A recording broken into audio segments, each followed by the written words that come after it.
আলহামদুলিল্লাহি রাব্বিল আলামিন। সমস্ত প্রশংসা আল্লাহ সুবহানাহু ওয়া তাআলা, দুরূদ ও সালাম বর্ষিত হোক নবী মুহাম্মদ রাসূলুল্লাহ সাল্লাল্লাহু আলাইহি সাল্লামের উপরে।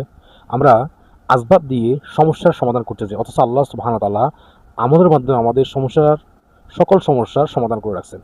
পৃথিবীতে চলতে হলে টাকা পয়সার দরকার আছে, তারপরে কাজকর্মের দরকার আছে। এগুলা করা আমাদের জন্য সুন্নত। মানে এটার মধ্যে আমার সমস্যার সমাধান হবে এমনটা না, কিন্তু আমাদেরকে করতে নির্দেশ করা হইছে। এটা রাসূল সাল্লাল্লাহু আলাইহি ওয়াসাল্লাম সুন্নত, উনি কাজকর্ম করছে, আমাদেরকে শিখিয়েছেন। কিন্তু আল্লাহ সুবহানাহু ওয়া তাআলা বলছেন, মানে মূলত আমল দিয়ে আমাদেরকে সমস্ত কাজগুলা সমাধান করতে হবে। আল্লাহ সুবহানাহু ওয়া তাআলা সূরা তাহার ১৩২ নম্বর আয়াতে বলতেছেন, এবং নিজ পরিবার বর্গকে নামাজের আদেশ করো এবং নিজেও তাতে অবিচল থাকো। আমি তোমার কাছে রিজিক চাই না, রিজিক তো আমি দিব, এর শুভ পরিণাম তো তাকওয়া। তাহলে আল্লাহ সুবহানাহু ওয়া তাআলা তার রাসূল সাল্লাল্লাহু আলাইহি ওয়াসাল্লামকে নির্দেশ দিচ্ছেন, হে আল্লাহ রসুল, হে রসুল, আপনি নামাজের আদেশ দেন, পরিবার মানে আপনার পরিবার পরিজনকে নামাজের আদেশ দেন এবং সে তাতে আপনি নিজে অবিচল থাকেন।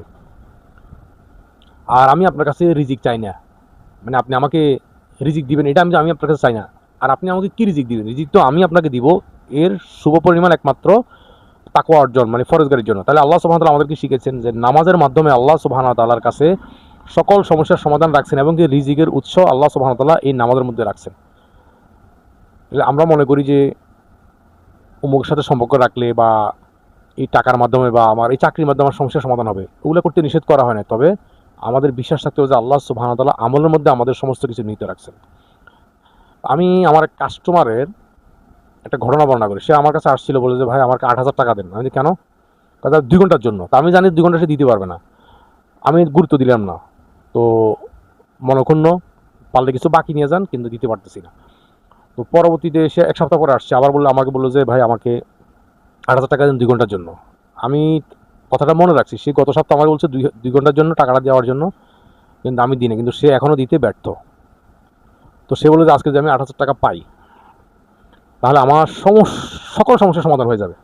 তো একটা লোক, অথচ সে মুদি বাজার করে ৫-৬ হাজার টাকার বা কম বেশ করে, কিন্তু সে বলছে মাত্র ৮,০০০ টাকা পাইলে সকল সমস্যার সমাধান হয়ে যাবে।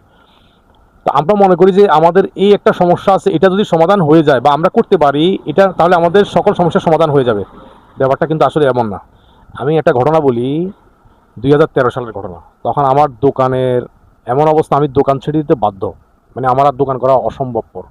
তবুও মনে বুঝলাম যে না, থাকো, যে দেনা হয়ে আছো এটা যদি চাকরি কোথাও করো, এটা না শোধ করা কখনো সম্ভব হবে না। তো আমার ছোটো ভাই আসলো মিশন থেকে, তা সে দেখলো অবস্থা, তো বললো আমার ৪ লক্ষ টাকা দিল তখন। অথচ আমার ৫০ থেকে ৬০ হাজার বা সর্বোচ্চ ১ লক্ষ টাকা হলে আমার সমস্যার সমাধান হয়ে যেত।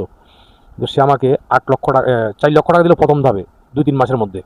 তারপর আমি তার থেকে আরও